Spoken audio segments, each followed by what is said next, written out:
What's up guys? Today we tehdään Vito jarru remontti. Everything already has been purettu vittuun, koska ei jaksanut kuvata sitä. Satula pitää vaihtaa ja parking brake kengät, levy, brake palat jees.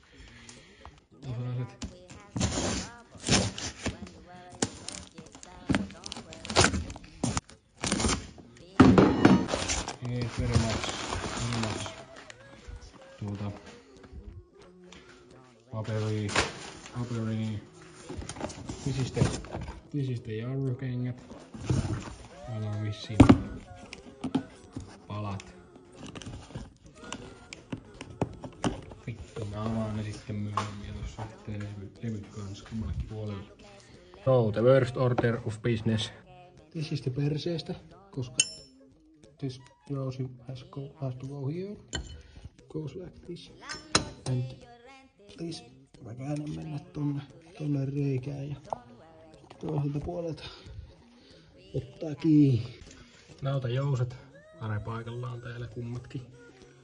Nautis vitun spring tuosta tuohon. Ihan vitun perseestä. Sitten vielä tänne ylemmästään pienempi jousia.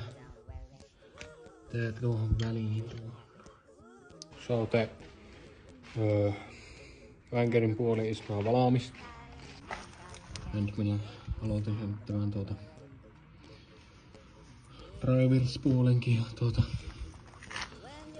sama homma saatana, satula vaihtoon, niin ulkopuolella saatte ei kiinnosta alkaa itse tekemään